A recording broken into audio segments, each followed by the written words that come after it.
जनाब बाबू सिंह कुशवाहा साहब जो जन अधिकार पार्टी के प्रेसिडेंट हैं, जनाब वामन मिश्राम साहब जो राष्ट्रीय परिवर्तन मोर्चा के अध्यक्ष हैं, जनाब रामचरण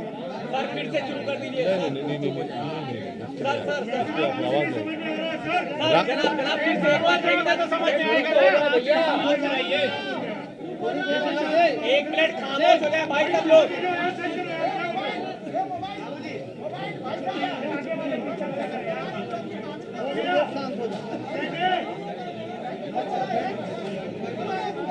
एडजस्ट कर लो, सेट कर लो, बोले सर फिर से शुरू करें। मुझे ये बताते बड़ी खुशी हो रही है कि आज हमारे दरमियान में बाबू सिंह कुशवाहा साहब जन अधिकार पार्टी के अध्यक्ष हैं, जनाब वामन मिश्राम साहब राष्ट्रीय परिवर्तन मोर्चा के अध्यक्ष हैं, रामचरण कश्यप साहब भारतीय वंचित समाज पार्टी के, कमलेश चौहान साहब जनता क्रांति पार्टी के, परविंदर प्रताप सिंह नेशनल प्रेसिडेंट बहुजन मुक्ति पार्टी और जनाब शौकत अली साहब जो AIM के यूपी के अध्यक्ष हैं। फिर से रिपीट करें, इस पे चलने दें, हाँ चले दें। तो हम तमाम ने मिलकर ये फैसला किया है कि हम लोग उत्तर प्रदेश के आने वाले विधानसभा में हम सब लोग मिलकर चुनाव में हिस्सा लेंगे और तकरीबन 95% सीट्स पर जहां पर हमारे कैंडिडेट होंगे, किस पार्टी के होंगे, वो तय हो चुका है। तीसरी बात हमने तय की है कि अगर उत्तर प्रदेश की जनता हमको अपने आशीर्वाद से, अपने दुआओं से और अपने वोटों से कामयाब करती है तो ये जो अलायंस बना है इसके कन्वीनर जनाब बाबू सिंह कुशवाहा साहब रहेंगे और उसमें ये भी तय किया गया है कि अगर उत्तर प्रदेश की जनता इस अलायंस को, इस मोर्चे को सत्ता देती है तो ये तय हुआ है कि 5 साल के टेन्योर में 2 मुख्यमंत्री होंगे, एक OBC समाज के और एक दलित समाज के, और 3 डिप्टी CM होंगे जिसमें मुस्लिम समाज का भी एक डिप्टी CM होगा। तो ये 4 अहम बातें मुझे आप तक बताना था, आप तक पहुंचाना था। अब मैं माइक देता हूं जनाब बाबू सिंह कुशवाहा साहब को, मैं माइक देता हूं जनाब श्री वामन मिश्राम साहब को जो राष्ट्रीय परिवर्तन मोर्चा के अध्यक्ष हैं, वो आपसे बात करेंगे।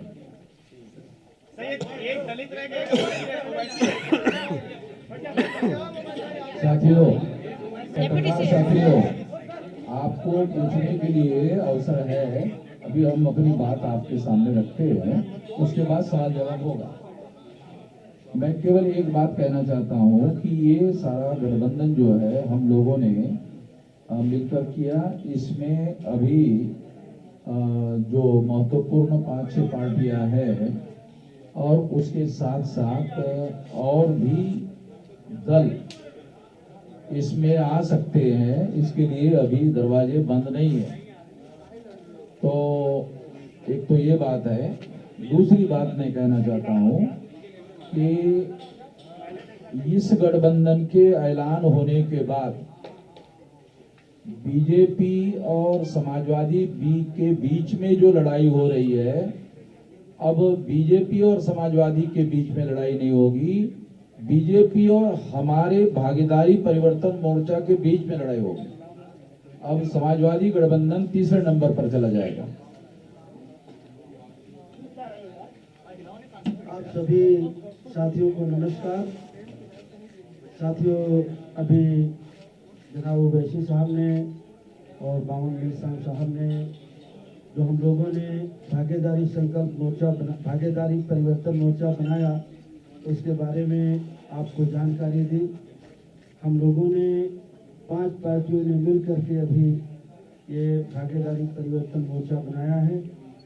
इसमें ओवैसी साहब की पार्टी है, हमारी जन अधिकार पार्टी है, बावन मेश्राम साहब का परिवर्तन मोर्चे की तरफ से है और बहुजन मुक्ति मोर्चा के साथी हमारे बैठे हुए हैं, बहुजन मुक्ति पार्टी के और भारतीय वंचित समाज पार्टी के आदरणीय रामचंद्र कश्यप जी हैं और जनता क्रांति पार्टी के अनिल चौहान जी हैं, कमलेश चौहान जी हैं।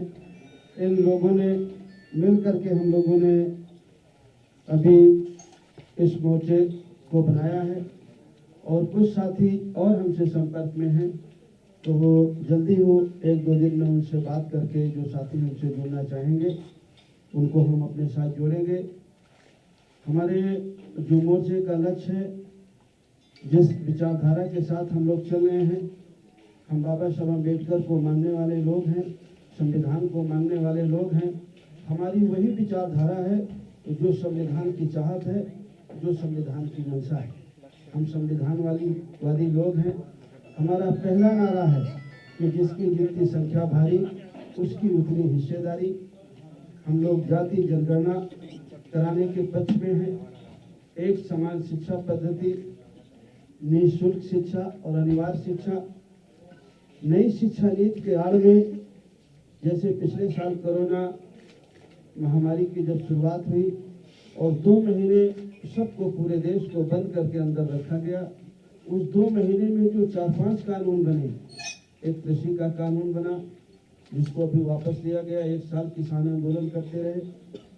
उसी तरह कृषि के बाद बिजली का कानून बना, लेबर एक्ट बना और नई शिक्षा नीति भी बनी। वो नई शिक्षा नीति ऐसी है कि जिस दिन वो जमीन में उतरेगी उस दिन आप हम सभी को पता चलेगा कि वो हमारे हित में है या हमारे बच्चों के नुकसान में है। हम जहाँ तक समझ पाते हैं वो नई शिक्षा नीति भी कृषि कानून की तरह वो भी हमारे और आपके बच्चों के हित में नहीं है। पिछड़ों का जो रिजर्वेशन रोका गया उसको शुरू किया, लेकिन पूरी तरह नहीं शुरू किया, वो शुरू होना चाहिए। निजी क्षेत्रों में भी ST, ST, OBC का रिजर्वेशन लागू करने के पक्ष में हैं हम लोग। और जो अभी किसान की जो फसल खरीदी जाती है उसके लिए जो उनकी मांग थी कि सरकार एक गारंटी कानून बनाए कि उससे कम में खरीद ना हो। हम चाहते हैं कि अगर इस देश प्रदेश की महान जनता, हम लोग उत्तर प्रदेश में भागीदारी परिवर्तन मोर्चा को अगर अपना सहयोग और पक्ष देती है तो हम ये चाहेंगे कि उनकी उपज का सही मूल्य मिले, अच्छा मूल्य मिले, मूल्य की उसकी गारंटी दी जाए।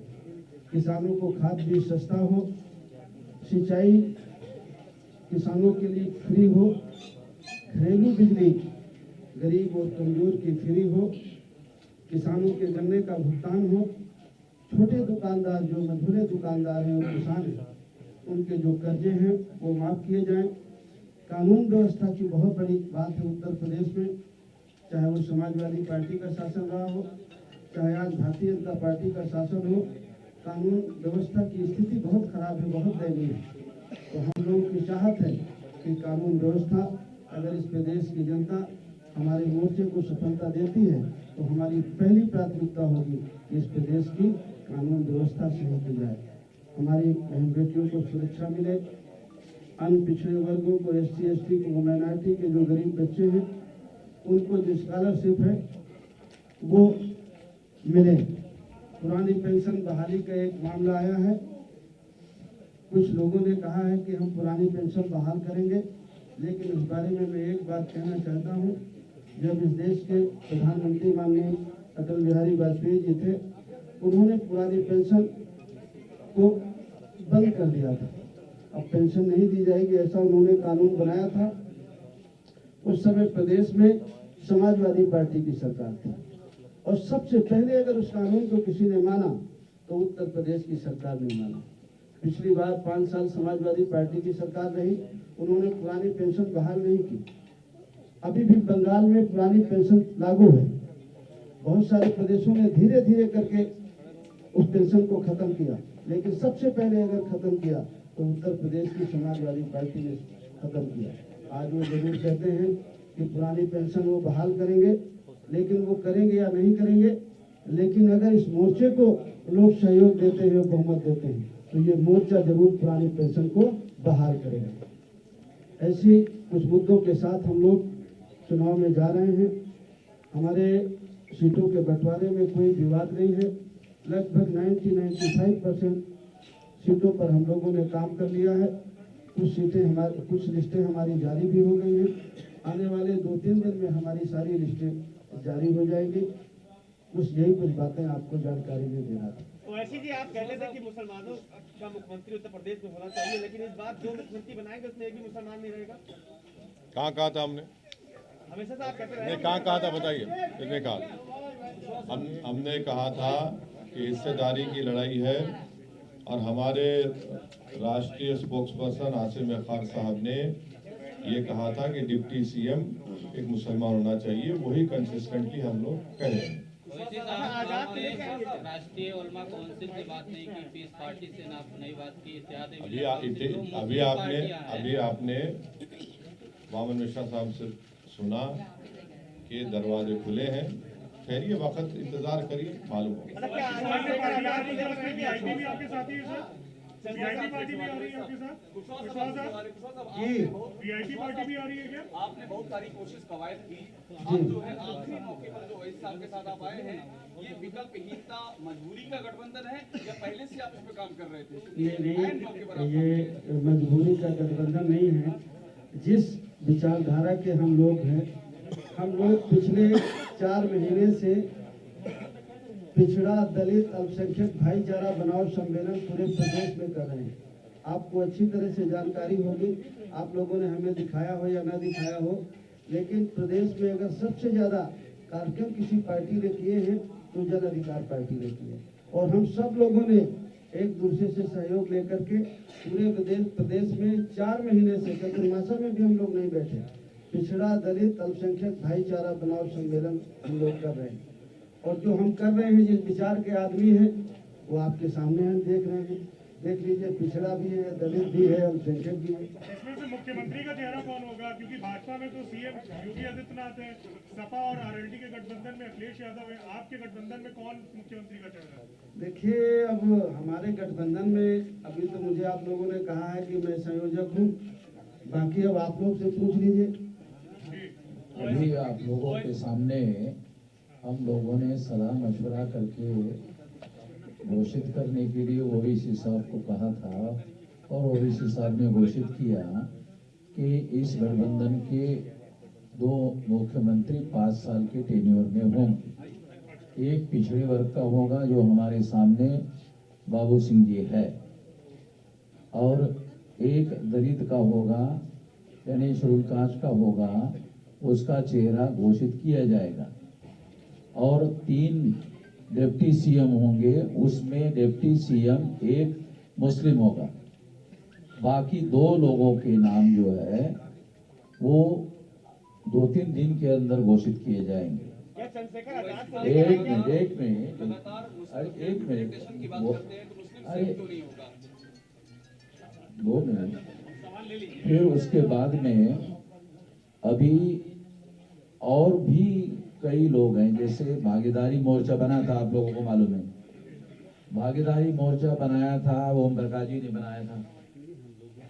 मतलब वो तो बाबू सिंह जी भी उसमें थे, मगर सामने चेहरा जो था वो इनका था। वो जो है वो केवल वो चले गए, बाकी सारे भागीदारी मोर्चा के लोग इसी में शामिल हैं। इसके अलावा अभी और माइनॉरिटी के हो या और बैकवर्ड क्लासेस के तमाम छोटे मध्यम प्रादेशिक स्तर के दल है जो इसमें शामिल किए जा सकते हैं आने वाले समय में।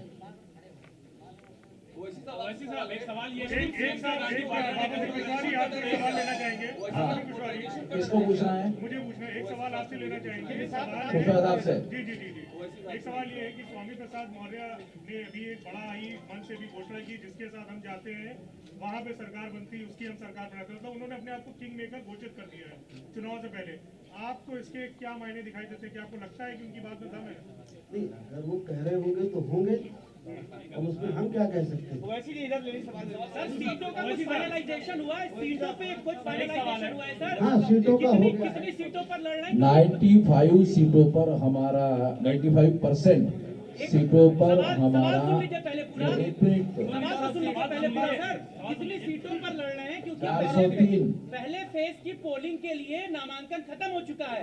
अब वो सीटें खत्म हाँ, हो गई हैं। नामांकन हो गया दूसरे में हमारा। चल रहा है, तो सर, टोटल काउंटिंग कितनी है सीटों पर? 403 अरे सुन तो लीजिए, सवाल तो सुन लीजिए सर। खत्म वैसे कितना आप करेंगे? कह रहे हैं- सवाल लंबा कितना सवाल कर रहे आप हैं? 100 सीटों अरे पर चुनाव सवाल लड़ने इतना की जा बात- रहा हम सर, वो बीच में है कोई? अरे अब बस सवाल समझ गया आपको, छोड़ दिया, हम बोलते हैं। हाँ छोड़, सुनिए, अब सुनिए, सुनिए। जी जी जी बताइए। या और कुछ बोलना है? ना अभी अभी लंबा करेंगे फिर। 403 सीटों पर हमारा गठबंधन चुनाव लड़ेगा, पहली बात। उसमें से 95 सीटों पर हम लोगों का कंसेंसस हो गया है, 95% सीटों पर, ठीक है। 5% सीटों पर 3 दिन के अंदर नाम के साथ लिस्ट घोषित की जाएगी, ये बात है। अभी ओबीसी साहब वैसे साहब मेरा सवाल आपसे है, 100 सीटों की बात कही थी, आपकी अपनी सीटें बढ़ा रहे हैं। देखिए, लोग भी हैं। हमारी बाबू सिंह कुशवाहा साहब की, वामन मिश्राम साहब की, परविंदर प्रताप सिंह साहब की, कमलेश चौहान साहब की, रामचरण कश्यप साहब की, रामकरण कश्यप साहब की, हम लोगों की बातचीत बहुत दिन से चल रही है। तो ये फर्स्ट फेज, सेकंड फेज, आप उस चक्कर में मत पड़िए। अरे तो एक ही अरे सर सीट- अरे इतना बॉक्सिंग मैच हो रहा है क्या? इतना सबर रखिए। ये हमारी बातचीत पहले से चल रही है। फर्स्ट फेज में कौन कहां से लड़ेगा, किस विधानसभा से लड़ेगा, सेकेंड फेज में, थर्ड फेज में, फोर्थ फेज में, फिफ्थ फेज में, 6, 7, ये सब तय हो चुका है। तो इसमें आपको कोई ताज्जुब या परेशानी की बात नहीं होनी चाहिए। ये तय हो चुका है। अभी वामन मिश्राम साहब ने और हमारे कन्वीनर साहब ने कहा कि 95% सीटों पर पूरा तय हो चुका है कौन कहां से लड़ेगा। हम कहीं नहीं जा रहे। मेरा है कि आपने कहा कि दलित सीएम और आपने कहा ओबीसी सीएम, सवाल ये मुस्लिम सीएम क्यों नहीं? पहला और दूसरा क्या चंद्रशेखर को भी साथ में ले रहे हैं क्या? ये 2 सवाल एक साथ कर रहे हैं। नहीं, अब ये अभी आपके सामने बोलेंगे। चंद्रशेखर हमको टेलीफोन आ रहा भाई, अरे बोलेंगे ना, चंद्रशेखर का हमको टेलीफोन आ रहा है तो हम बता देते हैं। बोल दो ना, सुन लो। चंद्रशेखर का हमको टेलीफोन आ रहा है, बार टेलीफोन आ रहा है, तो बात हुई है। तो वो जो हमने पहले कहा ये दरवाजे खुले हैं, तो फिर वो बातें होंगी ना, वो बातें होंगी ना। चलो आप पूछ लीजिए। एक सवाल मैंने मुझे कुछ सुनाई नहीं दे रहा। एक एक करके पूछिए, एक एक करके। तौकीर रजा साहब ने कांग्रेस को पत्र दिया है। उन्होंने बोला है कि ओवैसी साहब को क्योंकि पूरे माहौल को देखते हुए और बीजेपी को क्योंकि हराना है, इसलिए उन्हें इन चुनाव से दूर रहना चाहिए, उत्तर प्रदेश के चुनाव से दूर रहना चाहिए, ऐसा वो कह रहे हैं। कुर्बानी देनी चाहिए आपको। हाँ, जी, उनकी राय हो सकती है। वैसे साहब मेरा सवाल ये है, हाँ बोलिए विशाल। मेरा सवाल ये है कि कल प्रियंका गांधी वाड्रा ने जब प्रेस कॉन्फ्रेंस की तो उन्होंने कहा कि पोस्ट पोल अलायंस के लिए कांग्रेस के दरवाजे हैं वो खुले हुए हैं, और जब मुख्यमंत्री के बारे में पूछा गया तो उनका कहना था कि मुझसे ज्यादा बेहतर चेहरा आपको उत्तर प्रदेश में क्या नजर आता है? और ये भी कहा कि जरूरत पड़ेगी तो समाजवादी पार्टी को दे सकते हैं समर्थन। मैं कांग्रेस तरफ से कुछ नहीं बोल सकता। सज्जाद मोहम्मदी साहब ने आपको खुला no comment, no comment, no comment, no comment. Sapa कहती है कि 10 मार्च को भारतीय जनता पार्टी कहती है इस बार 325 प्लस। आप बताइए कि उत्तर प्रदेश के चुनाव में क्या होने जा रहा है? देखिए, ये तीसरे स्टेज की लड़ाई के लिए देखिए, ये जो लड़ाई है, ये पूरे कमजोर लोग मिलकर एक ताकत बन रहे हैं, और ये 99% वर्सेस 1% की लड़ाई है। जो 99% है और 1% संघ है, ये उसकी लड़ाई है। आपने पहले कहा था 100 सीटों पर लड़ेंगे, अब क्या? हाँ, अरे आप लिस्ट देखते जाइए ना। नहीं तो 403 पे अब अरे हो रही है, अरे हमारे पूरे नंबर आ जाएंगे, आप पूरे नंबर आ जाएंगे आपके पास। क्यों आप फिक्र मत रहिए, मुतमईन रहिए। मुस्लिम पश्चिम सीएम के इशू पर आप कुछ बता नहीं रहे हैं कि वो क्यों नहीं? पश्चिम में बड़ी दावेदारी आप ही की सुनिए सुनिए सुनिए, ये बात तय हो चुकी है जिसका जिक्र अभी हमारे कन्वीनर साहब बाबू सिंह कुशवाहा साहब ने कहा, वामन मिश्रा साहब ने कहा, उसी पर हम कायम हैं। सर आजम खां की अरे रिहाई अभी- के हवाले से आजम खां की रिहाई के हवाले से आप आवाज बुलंद किए हैं। अब्दुल्ला आजम ने कहा है कि अगर हमारे सच्चे हमदर्द हैं तो उनको उनकी वजह से जो सियासी नुकसान हो रहा है उस पर देखना चाहिए। तो उनको अपना नुकसान किससे हुआ वो पहले समझ लें, उनको किससे नुकसान हुआ वो उस बात को समझ लें। वैसे कुछ ऐसी सीटें हैं जिसमें बाबू सिंह कुशवाहा जी की पार्टी और आप ना, दोनों ने एक साथ नो, प्रत्याशी- नहीं है, बिल्कुल नहीं है, सब क्लियर है। लेकिन पश्चिमी उत्तर प्रदेश में आरएलडी और सपा के ऐसे कैंडिडेट्स हैं जो कि सपा के भी नामांकन हो रहा है और आरएलडी का भी नामांकन हो रहा है। क्या सिर्फ पटौवल की शुरुआत नहीं हो गई है? अच्छी बात है ना, मुबारक हो उनको, मुबारक हो। बल्कि उनका हसनपुर का जो कैंडिडेट है माशाल्लाह से वो तो आरएसएस के हैं और उनकी फोटो भी आई है। और माशाल्लाह से जो लोनी के आरएलडी के कैंडिडेट हैं उनके ताल्लुक से कहा गया कि दिल्ली के नॉर्थ ईस्ट के राइट्स में भी उनका जिक्र खैर आ रहा है, वो बता दें वो भी। तो अब ये तो ऐसा है तो ये ठीक है, आ रहा है सामने, देखिए। बाबू सिंह कुशवाहा जी आपके पुराने साथी ओम प्रकाश राजभर कह रहे हैं कि उनकी पार्टी का नाम है जन अधिकार, लेकिन कोई उनका वो है नहीं इस समय, चाहे 403 पे लड़े कोई फर्क नहीं पड़ेगा। कोई बात नहीं, कह सकते हैं बड़े नेता हैं, हमें उनकी बात पर कुछ नहीं कहना। बड़े नेता का डिफिनेशन इसमें क्या है कुशवाहा साहब? कुछ आप रहस्यमय चीज बता रहे हैं। कितने बड़े नेता है? देखिए और तो मैं सबसे बात करता हूँ, लेकिन अभिषेक जी से मैं बहुत डरता हूँ। मैं आप सबके बीच में कह रहा हूँ, अभी ये मुझे थोड़ी देर पहले पा गए थे तो मैं दौड़ के भागा, तब भी ये मुझे पकड़ लिए। तो देखिए अपने अपने आदमी के, हर आदमी के अपने दावे हैं, हर पार्टी के अपने दावे हैं। बीजेपी गठबंधन के अपने दावे हैं, बीएसपी के अपने दावे हैं, कांग्रेस के अपने दावे हैं, समाजवादी गठबंधन के अपने दावे हैं। सब अपने अपने कुछ भरोसे में, कुछ उनको जानकारी होगी तो कह रहे हैं। हम भी भरोसे के साथ कह रहे हैं कि हम भी पूरी मजबूती के साथ लड़ेंगे और किसी से कम नहीं लड़ेंगे और किसी से कम जीतेंगे नहीं। बीजेपी के तमाम लोगों ने आपसे संपर्क किया था, बीजेपी चाह रही थी कि आप उनके साथ जाए, बात नहीं बनी। देखिए संपर्क राजनीति में दो चार महीने पहले समाजवादी पार्टी से भी हुआ, कांग्रेस के भी लोगों से बातचीत होती है, बीजेपी के लोगों से भी बातचीत हुई। बातचीत का कोई मतलब ये नहीं है कि नहीं हमारा अलायंस हो रहा है। जो हमारा अलायंस हो रहा है, आज हम पिछले 3 महीने से हम लोग बातचीत कर रहे हैं। और जो आपकी एक कंफ्यूजन है कि फर्स्ट फेज का नामांकन हो गया, हम लोगों की सहमति थे। हम लोगों ने नामांकन हमारे कैंडिडेटों ने किया है हर सीट में, कहीं आपने किया है, कहीं आपने किया है, कहीं आपने किया है, कहीं आपने किया है। तो सारे कैंडिडेट हैं, तो हमारी पूरी कोशिश है कि 403 में कोई सीट छूटे ना, और हम लोग मिल करके 403 सीटों में पूरी मजबूती के साथ लड़ें। कोई लेट नहीं हुआ, हम नहीं लेट हैं, हमारी पूरी तैयारी है। आज अखिलेश यादव ने आरोप लगाया है कि क्योंकि भाजपा ने आज प्रचार बैंड आज डिजिटल जो प्रचार तैयारियां थी उनकी तैयारियां पहले से थी, तो क्या चुनाव आयोग के अधिकारियों ने बीजेपी को पहले से ही लीक कर दिया था कि इस बार डिजिटल प्रचार होना है? क्या आप भी मानते हैं कि अधिकारियों ने कुछ लीक की थी चुनाव आयोग की? और इसी से जुड़ा सुनिए एक मिनट देखिए, जितने पॉलिटिकल पार्टी का और पॉलिटिकल पार्टी का आपने भी नाम लिया, क्या समाजवादी पार्टी ने इलेक्शन कमीशन ऑफ इंडिया को लेटर लिखकर ये कहा कि फिजिकल रैलीज अलाउ की जाए?